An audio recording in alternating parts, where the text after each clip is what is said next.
Ah, nice little flowers there. Now, what are we going to talk about on this video?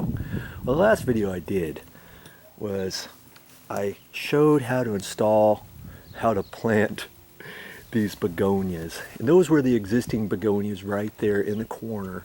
And my mother, she wanted me to put some more in there, and there's no water there. So what to do? Well, I decided to plant these anyways because this video is all going to be about how to put some water over to here.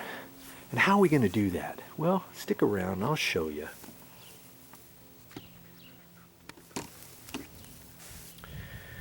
Now we've got to check around, and usually nowadays you've got all your landscaping plants on a drip irrigation system.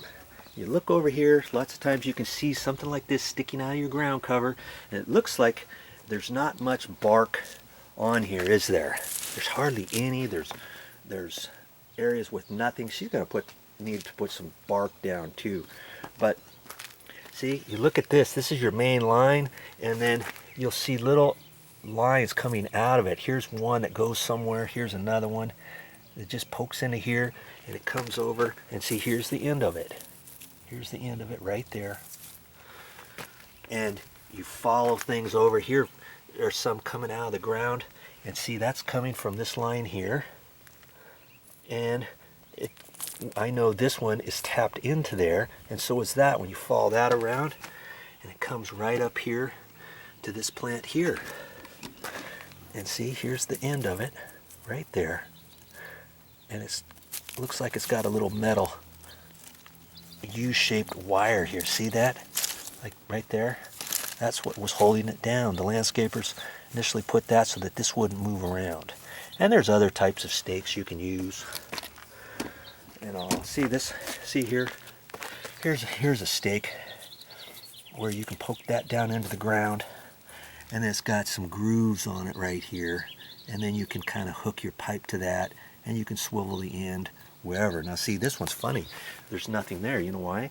Because a plant was there and it died. Probably because this got clogged once upon a time or what have you, and it got jerked out. So, you know, eventually we'll have to do something about that. If you want, you could cut this off. You could put a little end in it, or you could find little pieces like this. See this? This is just a plug. Somebody had hooked another one to there, and it went somewhere, and then they decided they didn't need it there, and to fill the hole up, they just put this plug in. So I'm going to look around, and the best thing I can do is to turn that on. Well, what are we going to do for that? Well, walk around a little bit. You'll soon find all your sprinklers like this, your sprinkler valves. Okay, and I already determined which one it is, and it's this end one right here. There's a handle here, there's another deal here, there's something over there, and you're like, okay, how do you turn that on? You see all the wires here. We know that's hooked up to an electric timer, but we can bypass the timer. But I only want you to turn one. This is the little one right here.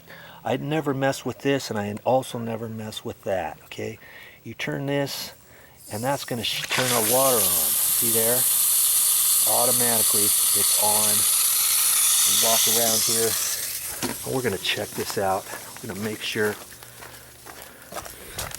See? Right, there it is. I know I've got the right one. I'm looking around here, and this one's on. This is all on the same station. See, here's that other one. This is a way you can check all these. You can pull these out, and you can look at them and make sure they're not plugged up. See, there's that one there. And I did some other stuff earlier for my mother. I checked different areas out. This one's for the tree right there. I probably should put that on a stake or something, you know, but for the time being. And you could put this on the uphill side. Right now it's on the downhill side. I could probably put it up a little bit higher and let the water kind of run down. And see, now here's one with nothing to it. I could cap that off. See where it's going in there? I could cut this line off and cap it off. But well, each one of these has a drip. You see, here's some inline drippers I put one there and then ran this little pipe, put another one, and I ended up doing it that way. You can see it came around here, and I put one there, I put one over there, because I tied into the line on the other side of this plant, this azalea, and then, because I couldn't find I don't think there was a sprinkler, little drip for this one, so I just ran the wire over, I tied it in, and it went down right in there. And then I came up here, put a dripper here, another one here, added this little pipe here, up to here, put a dripper, and that's how I got those two. But enough of that. We're just going up here. We're gonna see where this line stops, because I gotta figure out where to tie into this. Because see, I wanna try to find this pipe somewhere, and it's going this direction, and I'm sure it's gonna be, you know, in here somewhere. It probably runs and ends in here somewhere, because see, I see one there, and here's a camellia bush. I look underneath there and I see the water spraying out of there. Do you see that? That one probably needs to be fixed. Probably should look at that. See how it's spraying up, but it's giving plenty of water, so it's probably fine. It's just I could not locate anything for these plants, for these little purple ones. See the little white ones there too? Those white ones used to be over there, but then they would start dying in the middle of summer. We're not in summer yet, so that's why I want to catch it now, because ultimately if these don't get any water on them, then they get all splotchy and they start dying. They look sort of pretty bad, you know, during the summer. So I'm not thinking there's any water here. So once I find out where the sprinkler pipe is, I'm going to have to figure out how to fix this area here and how to install the drip over here. Okay, you ready for this? Let's do it.